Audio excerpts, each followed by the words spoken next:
नमस्कार दोस्तों, आप सभी का इस चैनल में बहुत बहुत स्वागत है। तो आज के वीडियो में हम लोग सॉल्व करने वाले हैं एडुटेरिया का बिहार दरोगा प्रारंभिक परीक्षा के लिए सेट नंबर 12 को। तो इसमें टोटल 15 प्रैक्टिस सेट दिए हुए हैं, जिसमें हम लोग 12वां आज कवर कर रहे हैं। इससे पहले 1 से लेकर 11 तक जो है सभी प्रैक्टिस सेट को अलग अलग वीडियो में कवर कर चुके हैं। तो आप हमारे चैनल पर विजिट कीजिए, वहाँ एक प्लेलिस्ट बना हुआ है एडुटेरिया बिहार दरोगा से, वहाँ से आप सभी 11 प्रैक्टिस सेट को प्राप्त कर सकते हैं। क्योंकि यह जो है बिहार दरोगा प्रारंभिक परीक्षा 2025 के लिए ये सभी प्रैक्टिस सेट आपको एग्जाम पॉइंट ऑफ व्यू से काफ़ी इम्पोर्टेंट है। जो आपका प्रैक्टिस सेट होगा वो पूर्णतः जो है परीक्षा पद्धति पर आधारित होने वाली है। तो चलिए, अब आपका ये स्टार्ट हुआ बिहार दरोगा का प्रैक्टिस सेट नंबर 12, जो कि 100 क्वेश्चन और टोटल 200 मार्क्स और टाइम ड्यूरेशन 2 आवर्स सभी सेट में आपको दिया हुआ होगा 100 क्वेश्चन। तो ठीक 11वां जिस प्रकार 11 सेट बनाए उसी प्रकार 12वां सेट भी आपका अब स्टार्ट होता है। तो 12 नंबर का सेट का पहला प्रश्न है कि सम्राट अशोक ने अपने राज अभिषेक को कौन से वर्ष में निगाली सागर स्तंभ की स्थापना की थी? तो किए थे 14वें वर्ष में। सो ऑप्शन नंबर इसका बी करेक्ट आंसर हो जाएगा, 14वें वर्ष। और कुछ विस्तार में जान लीजिए सम्राट अशोक से रिलेटेड फैक्ट्स। ये जो थे बिंदुसार के उत्तराधिकारी थे। दूसरा है कि इनका जो पूरा नाम है, सम्राट अशोक को जो पुराणों में कहा गया है अशोक वर्धन कहा गया है। और जो है अशोक द्वारा जो है 261 ईसा पूर्व में जो है कलिंग पर आक्रमण किया गया था। ये सभी इनसे अशोक से रिलेटेड फैक्ट्स हैं। तो ऑप्शन बी 14वां वर्ष करेक्ट आंसर हो जाएगा। दूसरा है आपका इलंगो द्वारा रचित शिल्पाधिकारम में निम्न में से किनके प्रेम कहानी का उल्लेख नहीं किया गया है? तो इसमें जो है आपका रचित जो है आपका शिल्पाधिकारम में उसमें तोलका पिपियर का जो है प्रेम कहानी का उल्लेख नहीं किया गया है। सो ऑप्शन नंबर ए इसका करेक्ट आंसर होगा। तीसरा है कि तुर्कान ए चिहलगानी का विनाश निम्न में से किनके द्वारा किया गया था? तो इसका जो विनाश है वो बलबन के द्वारा किया गया था। सो ऑप्शन नंबर ए इसका करेक्ट आंसर होगा, बलबन। और जान लीजिए जो बलबन का वास्तविक नाम था वो बहाउद्दीन था, और बलबन जो था वो पूर्व में इल्तुतमिश का गुलाम था। तो नेक्स्ट आपका चौथा नंबर प्रश्न है अकबर द्वारा जीते गए प्रदेश का कौन सा मेल जो है सही सुमेलित नहीं है? तो कलिंजर का जो है प्रदेश वो वर्ष 1569 में जीता था, ये सही है। कश्मीर जो है आपका 1586 ईस्वी में जीता था, ये भी सही है। सिंध जो है 1591 में जीता था अकबर, ये भी सही है। लेकिन कंधार जो है 1594 ईस्वी में नहीं जीता था दोस्तों, ये 1595 में जीता था। सो यह गलत हो जाएगा, जो नहीं सुमेलित है। ऑप्शन नंबर डी इसका करेक्ट आंसर है। बाजीराव प्रथम की मृत्यु के बाद मराठों का पेशवा किसे बनाया गया था? मराठों का पेशवा बाजीराव को बनाया गया था बाजीराव प्रथम की मृत्यु के बाद। सो ऑप्शन नंबर बी इसका करेक्ट आंसर होगा। छठा नंबर प्रश्न है कि मुस्लिम शिक्षा के विकास के लिए प्रथम मदरसा की स्थापना कहाँ किया गया था? फटाफट इसका कमेंट में आंसर दीजिए। स्थापना कहाँ किया गया था प्रथम मदरसा का? तो किया गया था वो बंगाल के कलकत्ता में। सो ऑप्शन नंबर डी इसका करेक्ट आंसर हो जाएगा। अवध किसान सभा का आयोजन कब किया गया था? इस किसान सभा का आयोजन जो है 1920 ईस्वी में किया गया था। सो ऑप्शन नंबर ए इसका करेक्ट आंसर हो जाएगा, 1920। इसका जो है रामचंद्र तथा जवाहरलाल नेहरू द्वारा इसका आयोजन किया गया था। आठवां है कि दास प्रथा पर प्रतिबंध जो है किस गवर्नर जनरल के समय लगाया गया था? तो प्रतिबंध बताइए दास प्रथा पर। वो एलन बरो जो थे गवर्नर जनरल, उनके समय में यह लगाया गया था प्रतिबंध दास प्रथा पर। सो ऑप्शन नंबर सी इसका करेक्ट आंसर हो जाएगा, एलन बरो, जो कि लगाया गया था कब? 1843 ईस्वी में यह प्रतिबंध लगाया था। और शारदा एक्ट जो है 1930 ईस्वी में इरविन के समय पारित किया गया था, जो इरविन आपका ऑप्शन में दिया हुआ है वो जान लीजिए। नेक्स्ट है 8वां के बाद 9वां नंबर प्रश्न, अस्थाई क्रांति के सिद्धांत का प्रवर्तक किसे माना जाता है? तो इसका प्रवर्तक जो है ट्राटस्की को माना जाता है। तो ट्राटस्की यानी ऑप्शन नंबर सी इसका करेक्ट आंसर है, जो कि अस्थाई क्रांति के जनक हैं। और आधुनिक रूस का निर्माता जो है वो स्टालिन को माना जाता है। स्टालिन के बारे में जान लीजिए, आधुनिक रूस का निर्माता। और लाल सेना का जो गठन किया था वो भी ट्राटस्की ने किया था। किसका? लाल सेना का गठन भी ट्राटस्की ने किया। सो इसका ऑप्शन नंबर सी इसका करेक्ट आंसर हो जाएगा। चलिए 10वां नंबर का प्रश्न है आपका बिहार दरोगा से रिलेटेड कि वर्ष 1942 में इंडियन इंडिपेंडेंस लीग की स्थापना किनके द्वारा और कहाँ की गई थी? तो किया गया था रास बिहारी बोस के द्वारा जापान में। सो ऑप्शन नंबर इसका करेक्ट आंसर हो जाएगा ए 10वां का। 11 नंबर प्रश्न है आपका कि भारतीय राष्ट्रीय कांग्रेस के 1918 में आयोजित अधिवेशन में किस भारतीय महिला ने महिलाओं के मताधिकार देने के लिए प्रस्ताव प्रस्तुत किया था? तो उनका नाम है Sarala Devi Chaudhurani. So option number C इसका करेक्ट आंसर हो जाएगा, जो कि 1918 में जो आयोजित अधिवेशन हुआ था इसमें प्रस्ताव प्रस्तुत की थी। So option number C correct answer है। अब 12 नंबर में आइए कि साम्राज्यवाद एवं सैन्यवाद, ठीक, ये जो है पूंजीवाद का जुड़वा संतान है। ठीक, यह कथन किसने कहा? यह जो कथन है वो लाला लाजपत राय जी के द्वारा कहा हुआ कथन है। सो ऑप्शन नंबर सी इसका करेक्ट आंसर हो जाएगा। राष्ट्रीय महिला कोष की स्थापना कब किया गया था? इसका स्थापना 1993 ईस्वी के मार्च में किया गया था। सो ऑप्शन नंबर बी इसका करेक्ट आंसर हो जाएगा। और 8वीं पंचवर्षीय योजना का कार्यकाल जो है दोस्तों, ये जान लीजिए 1992 से लेकर 97 तक रहा था। और इसका जो है महिला कोष का जो स्थापना है वो भी 8वीं पंचवर्षीय योजना के दौरान ही किया गया था। इस कारण हम बता रहे हैं 8वीं पंचवर्षीय योजना का कार्यकाल 1992 से लेकर 1997 तक था। शहरी एवं ग्रामीण क्षेत्रों के लिए अलग अलग कैलोरी की मात्रा किस समिति ने निर्धारित की थी? शहरी एवं ग्रामीण क्षेत्रों के लिए अलग अलग डिफरेंट, तो वो की थी वाई के अलग समिति। सो ऑप्शन नंबर बी इसका करेक्ट आंसर हो जाएगा। यह जो है इसका वाई के अलग समिति का जो स्थापना हुआ था वो 1979 ईस्वी में किया गया था। 1979 ईस्वी। ऑप्शन नंबर बी इसका करेक्ट आंसर होगा। 15 है कि रेपो दर से तात्पर्य है। रेपो दर मतलब होता है कि कॉमर्शियल बैंक रिजर्व बैंक से जिस ब्याज पर नकदी ऋण प्राप्त करते हैं वो रेपो दर कहलाता है, रेपो दर।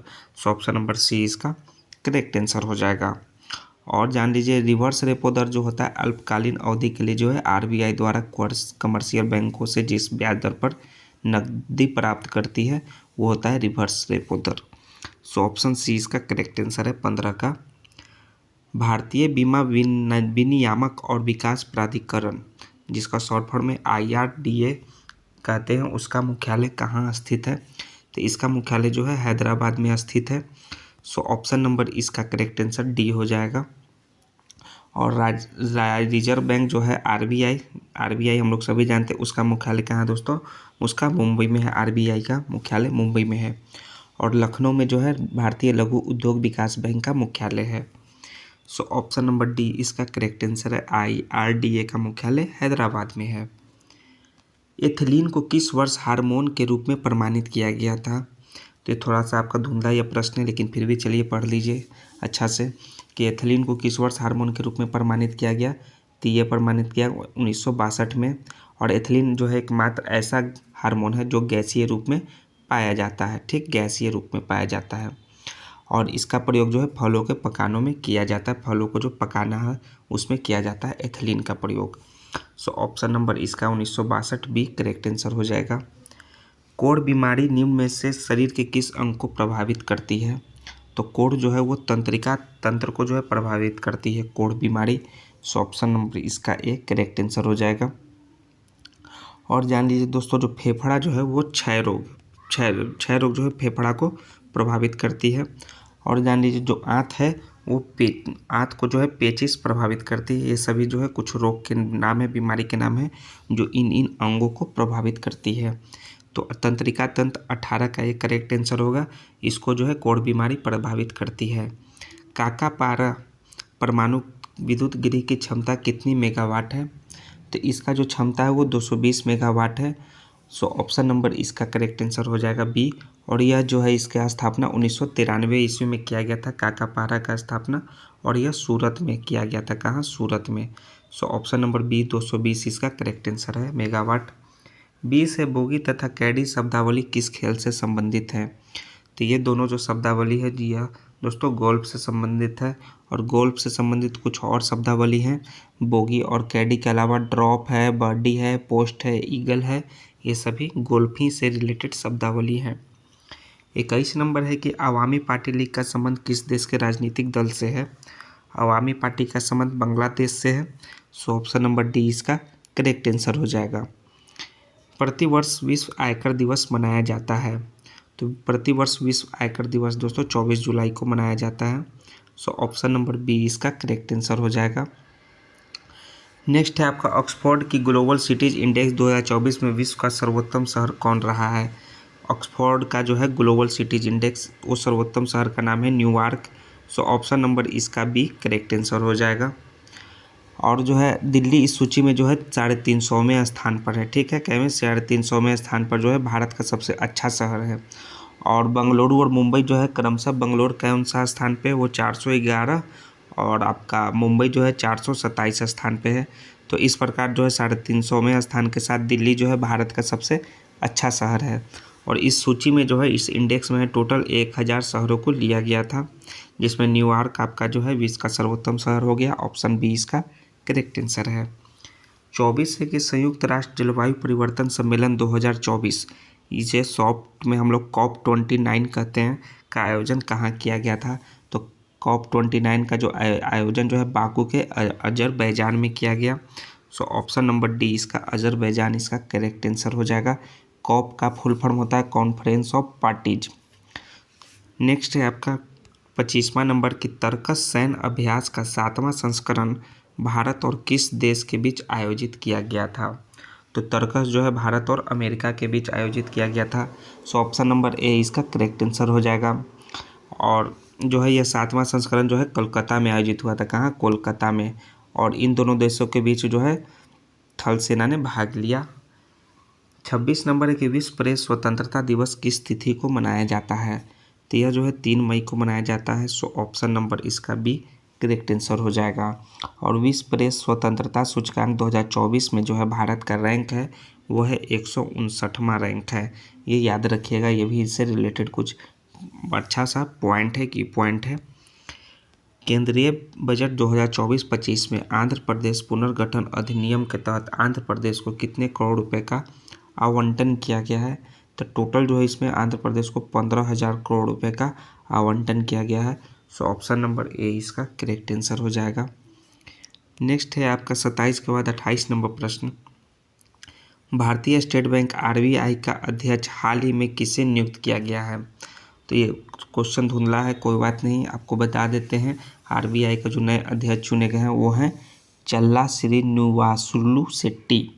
ये आपका देखिए यहाँ बी ए में दिया हुआ है, च आधा ल चल्ला हो गया, ये श्रीनिवासुलु है लिखा हुआ, इस प्रकार से लिखाएगा आपका श्रीनिवासुलु सुलु, और फिर लास्ट में आपका सेट आधा टी शेट्टी, इनका नाम है जो कि RBI के अध्यक्ष नियुक्त हुए हैं। सो ऑप्शन नंबर ए इसका करेक्ट आंसर है। और RBI का मुख्यालय कहाँ है दोस्तों? इसका मुख्यालय हम लोग पढ़े हैं मुंबई में है। गुजरात के भावनगर जिले में स्थित कौन सा शहर जो है मांसाहारी भोजन पर प्रतिबंध लगाने वाला दुनिया का पहला शहर बन गया है। ये करेंट अफेयर से सब रिलेटेड प्रश्न है। वो शहर का नाम है दोस्तों पालीताना। पालीताना शहर यानी ऑप्शन नंबर सी इसका करेक्ट आंसर है, जो कि भावनगर जिले में स्थित है। सो ऑप्शन नंबर इसका करेक्ट आंसर हो जाएगा सी। 30वां है हाल ही में किस राज्य द्वारा शिक्षित बेरोजगार युवाओं को आर्थिक सहायता प्रदान करने के लिए लाडला भाई योजना की शुरुआत किया गया है। लाडला भाई योजना का शुरुआत जो है महाराष्ट्र सरकार के द्वारा किया गया है। और इस योजना के तहत डिप्लोमा होल्डर को 8,000 ठीक, तथा ग्रेजुएट युवा को जो है 10,000 रुपये प्रति माह दिया जाएगा। महाराष्ट्र सरकार, ऑप्शन नंबर ए इसका करेक्ट आंसर हो जाएगा। हाल ही में किस भारतीय को अंतर्राष्ट्रीय ओलंपिक समिति का दूसरे कार्यकाल के लिए सर्वसम्मति से सदस्य चुना गया। उस भारतीय का नाम है नीता अंबानी को। सो ऑप्शन नंबर डी इसका करेक्ट आंसर हो जाएगा। और इसके अध्यक्ष जो है अंतर्राष्ट्रीय ओलंपिक समिति के थॉमस बॉक हैं। ऑप्शन डी इसका करेक्ट आंसर है। 32 है कि बिहार विधान परिषद का उपसभापति किसे नियुक्त किया गया है। उपसभापति रामवचन राय जी नियुक्त हुए हैं। सो ऑप्शन नंबर बी इसका करेक्ट आंसर होगा। और बिहार विधान परिषद में कुल कितने सीट हैं दोस्तों? 75 सीटें हैं। और विधानसभा में कितने सीट हैं? वो है 243 सीट हैं। ये याद रखिएगा, परिषद में है जो 75 हैं और सभा में जो है वो 243। भारत का पेरिस पैरालंपिक में अब तक का सबसे सफल प्रदर्शन रहा ठीक, जिसमें भारत ने कुल कितने पदक जीते हैं पेरिस पैरालंपिक में। तो जिसमें भारत ने टोटल 29 पदक जीते हैं। सो ऑप्शन नंबर डी इसका करेक्ट आंसर हो जाएगा। और 29 पदक जो है आपका 7 जो है इसमें गोल्ड आया है, और 9 जो है आपका सिल्वर आया है, और आपका 13 जो है आपका ब्रॉन्ज आया है। ये टोटल मिलाकर आपका 29 पदक आया है। और इस 29 पदक के साथ जो है भारत का रैंक था वो 18वां रैंक था, याद रखिएगा 18वां रैंक। ये करेंट अफेयर से रिलेटेड बहुत हॉट ये प्रश्न है। और जान लीजिए ओलंपिक में भारतीय टीम ने जो पैरालंपिक नहीं ग्रीष्मकालीन जो ओलंपिक हुआ था उसमें भारतीय टीम ने 1 सिल्वर और आपका 5 कांस्य के साथ जो 5 ब्रॉन्ज के साथ टोटल 6 पदक जीता था। कितना? 6। जो ग्रीष्मकालीन ओलंपिक हुआ था उसमें उनका रैंक था भारत का 71वां और पैरालंपिक में 18वां, ये याद रखिएगा। सो ऑप्शन नंबर इसका डी करेक्ट आंसर हो जाएगा। 29 पदक जीते हैं। 34 है 1 मिनट ट्रैफिक प्लान किस शहर में लागू किया गया है? यह जो है शिमला शहर में लागू किया गया, हिमाचल प्रदेश के शिमला में। सो ऑप्शन नंबर ए इसका करेक्ट आंसर होगा, जो कि हिमाचल प्रदेश की राजधानी है जैसा बताएं। सो ऑप्शन नंबर ए इसका करेक्ट आंसर होगा। हाल ही में भारत के अडानी समूह ने किस देश के दार एस सलाम बंदरगाह पर कंटेनर टर्मिनल 2 के लिए 30 वर्ष का पट्टा हासिल किया है? दार एस सलाम बंदरगाह पर, वो है आपका तंजानिया। किस देश के? तंजानिया देश के। सो ऑप्शन नंबर ए इसका करेक्ट आंसर हो जाएगा। नेक्स्ट है आपका कि खीर भवानी मेला किस राज्य में मनाया जाता है? तो यह जो है जम्मू एंड कश्मीर में मनाया जाता है खीर भवानी मेला। सो ऑप्शन नंबर इसका डी करेक्ट आंसर हो जाएगा। और जो है राज महोत्सव जो है वो उड़ीसा में मनाया जाता है। कौन सा? राज महोत्सव, ये जान लीजिए। और लद्दाख में जो मनाया जाता है वो हेमिन्स महोत्सव मनाया जाता है। इनसे रिलेटेड कुछ फैक्ट्स हैं। संयुक्त राष्ट्र के आर्थिक एवं सामाजिक मामलों के विभाग द्वारा जारी जनसंख्या संभावना रिपोर्ट 2024 के अनुसार 2024 में भारत की जनसंख्या कितनी है? तो भारत की जो जनसंख्या है इस रिपोर्ट के अनुसार 1.45 अरब है दोस्तों, यानी ऑप्शन नंबर डी इसका करेक्ट आंसर हो जाएगा। और 260 के दशक के प्रारंभ में भारत की जो जनसंख्या है 1.7 अरब हो जाएगी।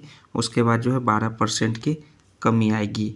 इस सदी में भारत जो है विश्व का सबसे अधिक जनसंख्या वाला देश बना रहेगा इस सदी में। सो ऑप्शन डी इसका करेक्ट आंसर है।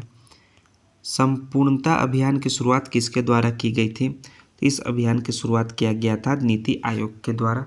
सो ऑप्शन नंबर सी इसका करेक्ट आंसर होगा। यह जो है 3 महीना तक अभियान चला। 39 से हाल ही में भारत सरकार द्वारा fauna India checklist portal launch किया गया। यह किससे संबंधित है? यह जो है वन्यजीव से संबंधित है, fauna India checklist. So option number A इसका करेक्ट आंसर हो जाएगा। 40 नंबर है कि जुलाई 2024 में किस देश के सुलावेसी द्वीप पर पुरातत्वविदों ने दुनिया की सबसे पुरानी गुफा की खोज की है? तो उस देश का नाम है Indonesia. So option number C इसका करेक्ट आंसर हो जाएगा। कोपा अमेरिका 2024 किस देश ने जीता है?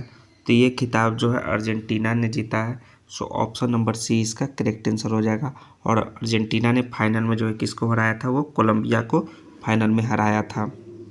और अर्जेंटीना ने यह जो है 16वीं बार यह अपना खिताब एक अपने नाम किया है।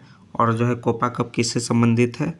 यह फुटबॉल से संबंधित एक कप है, यह आयोजन फुटबॉल से संबंधित होता है।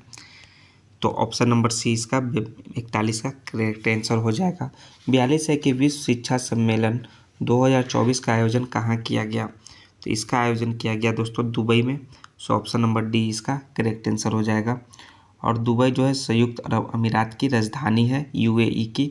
और यूएई की मुद्रा का नाम क्या है दोस्तों? फटाफट कमेंट में आंसर दीजिए। इसका मुद्रा का नाम है दोस्तों दिरहम। दिरहम जो है आपका मुद्रा का नाम है यूएई का।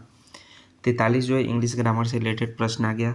ओपोजिट वर्ड चुनना है आपको। रिजेक्ट, रिजेक्ट का मतलब होता है अस्वीकार करना, तो इसका अस्वीकार का हो जाएगा स्वीकार करना। सो इसका जो करेक्ट आंसर हो जाएगा दोस्तों एक्सेप्ट हो जाएगा। ऑप्शन नंबर डी एक्सेप्ट मतलब होता है स्वीकार करना। अब वन वर्ड सब्स्टिट्यूट है दोस्तों, कौन सा इसका जो करेक्ट आंसर होगा बताना है।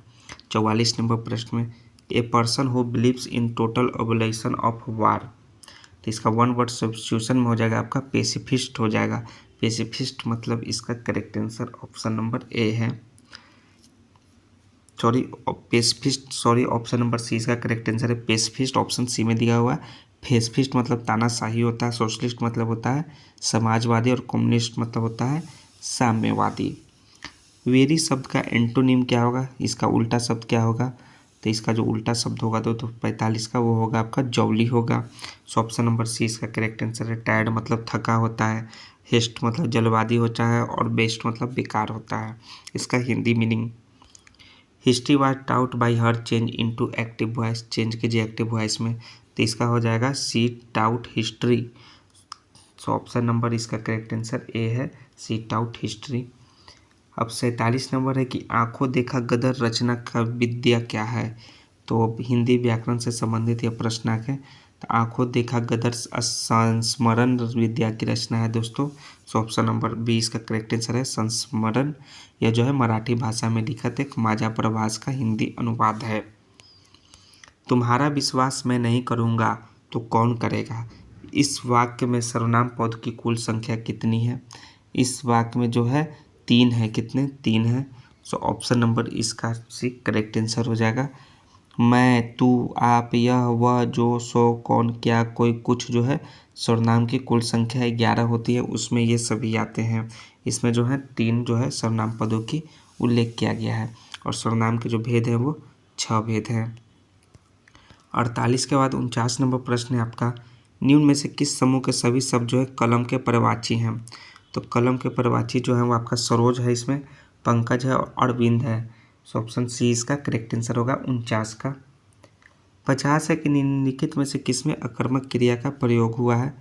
तो शिशु सो रहा है, इसमें जो है अकर्मक क्रिया का प्रयोग हुआ है, क्योंकि जो है क्रिया में सोना का प्रभाव जो है कर्म पर न पढ़कर जो है कर्ता यानी शिशु पर पड़ रहा है। सो ऑप्शन नंबर सी इसका करेक्ट आंसर हो जाएगा, सी।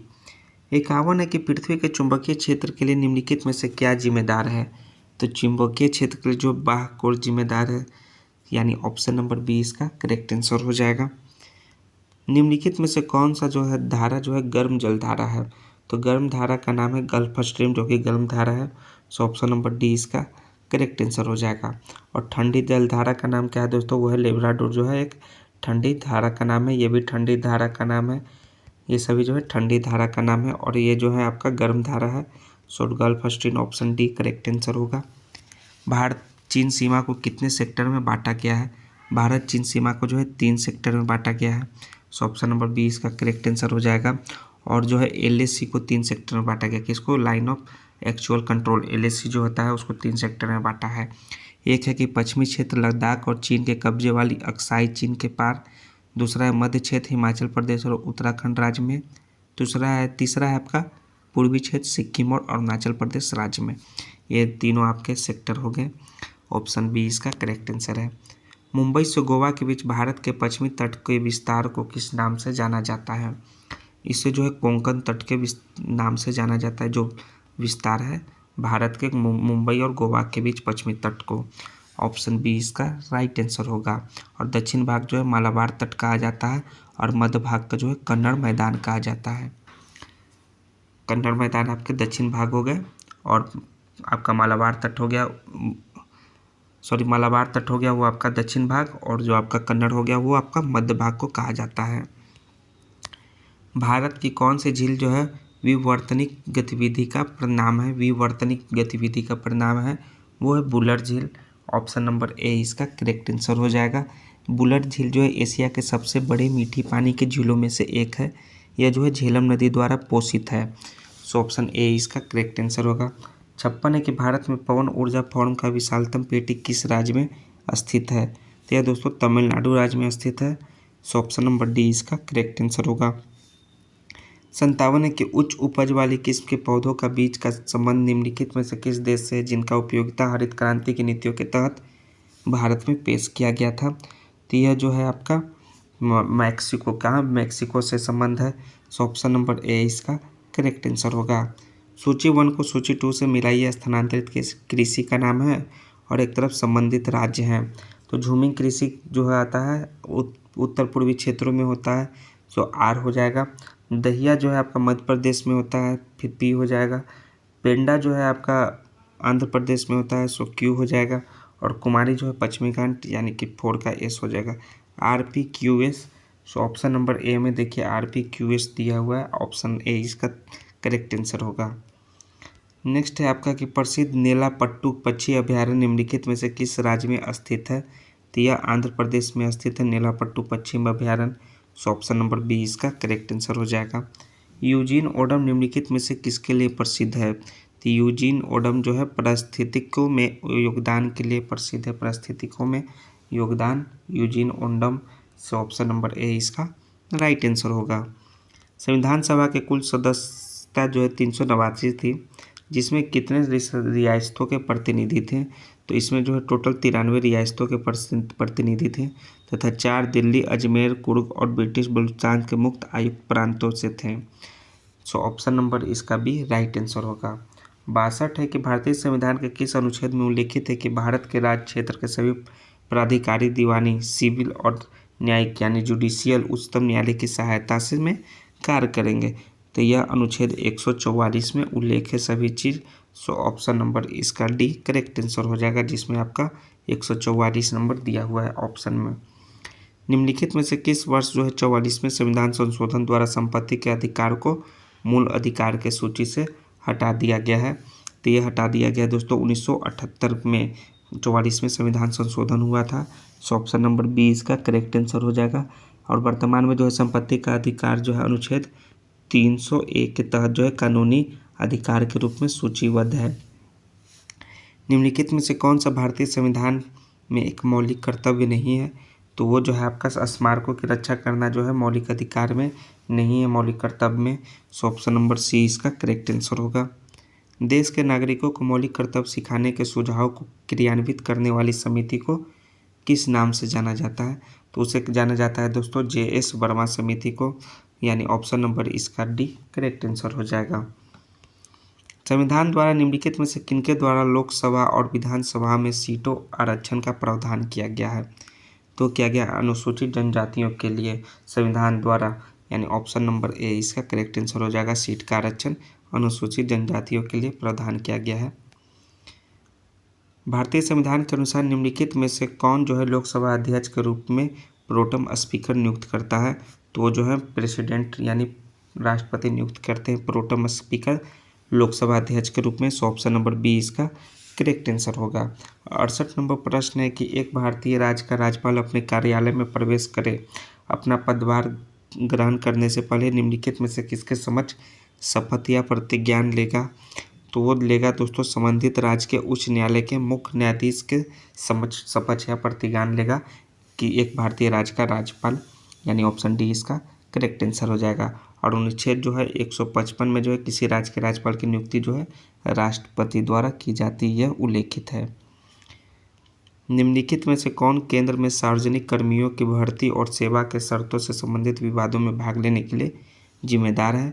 तो है केंद्रीय प्रशासनिक अधिकरण। सो ऑप्शन नंबर ए 69 का करेक्ट आंसर है। 70 है आपका कानून की शासन का अवधारणा का प्रतिपादन किसने किया था? तो इसका प्रतिपादन किए थे A.V. डाइसी ने कानून के शासन की धारणा का प्रतिपादन। सो ऑप्शन नंबर सी इसका राइट आंसर होगा। जब आप तेज रोशनी वाले कमरे से आते हैं तो आप मंद रोशनी वाले कमरे में वस्तुओं को क्यों नहीं देख पाते हैं? तो इसका नहीं देखने का कारण है, मेन रीज़न है कि पारित तारिका सिकुड़कर पुतली को छोटा बना देती है, जिससे आँख में कम प्रकाश प्रवेश कर पाता है। यही कारण है दोस्तों, ये रीज़न है। सो ऑप्शन नंबर बी इसका करेक्ट आंसर होगा। पारितारिका जो है ये आँखों को एक अलग रंग प्रदान करता है, इसका फंक्शन यही है। फ़ारेनहाइट मापने पर भाप बिंदु क्या है? फ़ारेनहाइट मापने पर भाप बिंदु है 212 डिग्री फ़ारेनहाइट। ऑप्शन सी इसका करेक्ट आंसर होगा। निम्न में से किसकी प्रतिरोधकता सबसे अधिक होती है? तो सबसे अधिक जो होती है वो नाइक्रोम की होती है। सो ऑप्शन नंबर डी इसका करेक्ट आंसर हो जाएगा। निम्नलिखित में से किसमें सबसे पहली बार विद्युत क्षेत्र की अवधारणा दी थी? किसने दिया था? वो माइकल फैराडे जो है पहली बार विद्युत क्षेत्र का अवधारणा दिया। सो ऑप्शन नंबर ए इसका करेक्ट आंसर हो जाएगा 74 का। जड़त्व के संबंध में निम्नलिखित में से कौन सा कथन ट्रू है, सत्य है, ये आपको बताना है जड़त्व के संबंध में। तो इसका जो सही स्टेटमेंट है कि द्रव्यमान जितना अधिक होगा जड़त्व उतना ही अधिक होगी। सो ऑप्शन नंबर ए इसका करेक्ट आंसर हो जाएगा। 75 के बाद 76 है कि निम्नलिखित में से किसे ग्रह की गति के 3 नियमों का प्रतिपादन करने का श्रेय दिया जाता है? तो है जोहान्स केपलर, इनको जो है ग्रह की गति के 3 नियमों का प्रतिपादन करने का श्रेय मिलता है। सो ऑप्शन बी इसका करेक्ट आंसर होगा। S बराबर UT plus half AT square समीकरण निम्नलिखित में से किससे संबंधित का वर्णन करता है? तो ये 10th लेवल का आपका सभी फिजिक्स से रिलेटेड प्रश्न है दोस्तों। यह जो है आपका स्थिति और समय का जो है संबंध का वर्णन करता है। सो ऑप्शन नंबर ए इसका करेक्ट आंसर होगा। तीसरे कक्षा के M कोष में अधिकतम कितने इलेक्ट्रॉन हो सकते हैं? तो तीसरे कक्षीक्षक या एम कोष में अधिकतम जो है 18 इलेक्ट्रॉन हो सकते हैं। सो ऑप्शन नंबर सी 78 का राइट आंसर होगा। निम्नलिखित में से किसके ऑक्साइड जो है वर्षा जल में धुल जाते हैं और अम्ल बनाते हैं, जिससे जो है अम्ल वर्षा कहा जाता है? तो है सल्फर और नाइट्रोजन के जो है ऑक्साइड वर्षा जल में धुल जाते हैं और अम्ल बनाते हैं, जिसे अम्ल वर्षा कहा जाता है। ऑप्शन डी इसका करेक्ट आंसर होगा। 80 है कि पेट के अम्लता को जो है उदासीन करने के लिए निम्नलिखित में से किसका उपयोग प्रति अम्ल यानी एंटासिड के रूप में किया जाता है? तो पेट के अम्लता के उदासीन करने के लिए जो है एल्कली का उपयोग किया जाता है, यानी ऑप्शन नंबर इसका डी करेक्ट आंसर हो जाएगा दोस्तों। मैग्नीशियम हाइड्रो ऑक्साइड का प्रयोग जो है किया जाता है एंटासिड के रूप में। सो ऑप्शन नंबर ए इसका करेक्ट आंसर है। अल्कली जो है आपका 81 का आंसर होगा। जल में घुलनशील क्षार को क्या कहा जाता है? तो जल में घुलनशील क्षार को जो है एल्कली कहा जाता है। इसका correct answer option number D है। और घुलनशील क्षार का जो पीएच का मान होता है वो 7.0 से अधिक होता है। धातुओं और उनके अयस्कों के संदर्भ में निम्नलिखित में से कौन सा युग्म जो है गलत है? तो सोना एयू कैल्वेराइट ये आपका सही है और ग्रिकोकाइट ये आपका गलत है दोस्तों। सो ऑप्शन नंबर इसका भी करेक्ट आंसर होता है। धातु और अयस्क के संदर्भ में यह गलत युग्म है।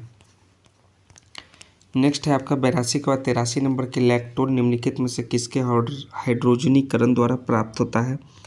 तो ये होता है लैक्टोज के हाइड्रोजनीकरण द्वारा प्राप्त। सो ऑप्शन बी इसका करेक्ट आंसर है। ये सभी जो है आपका केमिस्ट्री से रिलेटेड प्रश्न है। आपका पी ब्लॉक के तत्वों के बारे में दिए गए कथन को सही पहचान करना है सही कथन का। तो सही कथन आपका कि पी ब्लॉक तत्वों में अंतिम इलेक्ट्रॉन बहुयातम पी कक्षा में प्रवेश करता है, ये भी सही है। अधातुएं और उपधातुएं केवल आवर्त सारणी के पी ब्लॉक में मौजूद होती है, ये भी पी ब्लॉक के तत्व के संबंध में सही है। सो 1 और 2 दोनों ऑप्शन नंबर सी इसका करेक्ट आंसर होगा। ग्रेनाइट के प्रमुख घटक क्या हैं? तो ग्रेनाइट के प्रमुख घटक है दोस्तों SiO2 और Al2O3 ये दोनों हैं। सो ऑप्शन नंबर बी इसका करेक्ट आंसर होगा।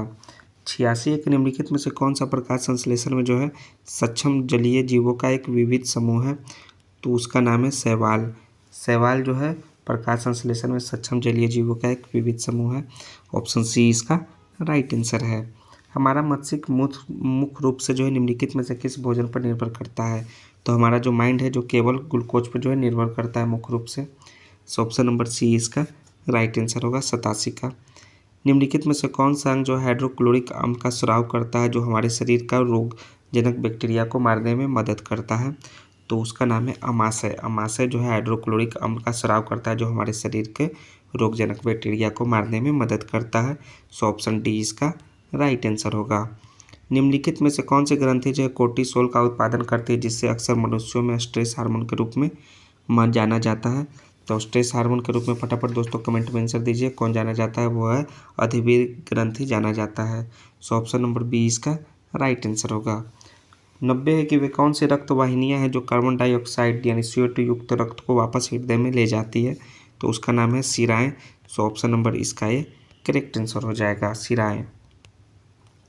91 उस कोशिका की पहचान कीजिए जो कि अमीबीय आकार की होती है।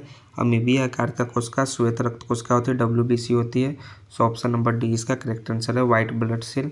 ऑप्शन डी 91 का करेक्ट आंसर होगा। 92 की कोशिका का कौन सा भाग जो है पोषक तत्वों को ऊर्जा में परिवर्तित करता है? तो कोशिका का भाग का नाम है सूत्रकनिका। यह जो है पोषक तत्व को जो है ऊर्जा में कन्वर्ट करता है। सो ऑप्शन बी इसका करेक्ट आंसर है सूत्रकनिका। ओलियोगम रेजिन जिसे हींग कहते हैं निम्नलिखित में से किससे प्राप्त किया जाता है? तो हींग जो है आपका फेरुला की मूसला जड़ के सूखे लेक्टस से प्राप्त किया जाता है। सो ऑप्शन नंबर डी इसका करेक्ट आंसर होगा। यकृत, दूध, अंडे और मछली सहित विभिन्न खाद्य पदार्थ में पाए जाने वाला जल में घुलनशील विटामिन कौन सा है जो आपके शरीर को रक्त और तंत्रिका कोशिका को स्वस्थ रखने में मदद करता है? तो उस विटामिन का नाम है B12 दोस्तों विटामिन। सो ऑप्शन नंबर डी इसका राइट आंसर होगा। 95 नंबर है कि निम्नलिखित में से किस घटकों को अक्सर जो है शरीर के निर्माण खंड कहा जाता है जो व्यायाम के बाद मांसपेशियों के ऊतकों की मरम्मत और उन्हें मजबूत करने में मदद करने में जो है महत्वपूर्ण भूमिका निभाती है? तो हम लोग सभी जानते हैं उसका नाम है प्रोटीन। तो प्रोटीन यानी कि ऑप्शन डी इसका करेक्ट आंसर हो जाएगा। नेक्स्ट है 96 नंबर प्रश्न, ये आपका मैथ से रिलेटेड प्रश्न है। तो मैथ को जो है आपको आराम से सॉल्व करना होगा, हम सिर्फ आंसर बता देंगे, कॉपी कलम लीजिए और इसमें सॉल्व कीजिए। 3 अंकों की वो बड़ी से बड़ी संख्या कौन सी होगी जिससे इसमें से प्रत्येक को भाग देने पर प्रत्येक दशा में 3 शेष बचे। तो जिन भी दोस्तों का बड़ी से बड़ी संख्या 975 आएगा, इनका यह करेक्ट आंसर हो जाएगा ऑप्शन नंबर बी। नेक्स्ट 95 के बाद 96 के बाद 97 नंबर प्रश्न है आपका कि यदि एक ऐसी संक्रिया है, ठीक है, तो इसका मान आपको निकालना है, ठीक है, इसका मान निकालना है। तो जिन भी दोस्तों का मान जो है 3/4 आएगा, उनका यह करेक्ट आंसर हो जाएगा। सॉरी दोस्तों 2/3 आएगा, कितना 2/3, जिनका भी यह करेक्ट आंसर होगा, इनका यह right answer option number A हो जाएगा। 2/3 लाना है आपको मान। फिर 11 पारियों का औसत निकालना है, औसत से रिलेटेड प्रश्न है, जिनका भी जो 21 औसत आएगा, उनका यह करेक्ट आंसर हो जाएगा ऑप्शन नंबर सी। नेक्स्ट है किसी विद्यालय में लड़कियां तथा लड़कियों का अनुपात इतना है, तो छात्रवृत्ति न लेने वाले विद्यार्थियों का प्रतिशत निकालिए, जिनका भी 76% आएगा, उनका यह राइट आंसर हो जाएगा। और लास्ट 100वां प्रश्न सेट नंबर 12 का आपका मैथ से रिलेटेड है। 5वां प्रश्न मैथ का 96 से लेकर आपका 100वां, यानी कि पूरे 5 प्रश्न है। तो जिनका भी यह 5 दिन आंसर आएगा इसमें, उनका यह सही आंसर हो जाएगा दोस्तों। 5 दिन आपको लाना है, कॉपी कलम लीजिए, बैठिए और इसको अच्छा से फटाफट बनाइए। तो यह दोस्तों हमारा सेट नंबर 12 आपका समाप्त हुआ। फिर नेक्स्ट वीडियो में हम लोग सेट नंबर 13 लेकर मिलते हैं। तो फटाफट दोस्तों चैनल को सब्सक्राइब कर दीजिए, क्योंकि एग्जाम पॉइंट ऑफ व्यू से काफ़ी इंपॉर्टेंट होने वाला है सेट। और सभी सेट हमारे चैनल को विजिट कीजिए, वहाँ से आप प्राप्त कर सकते हैं। तो नेक्स्ट वीडियो में हम लोग सेट नंबर 13 मिलते हैं लेकर। जय हिंद, जय दोस्तों।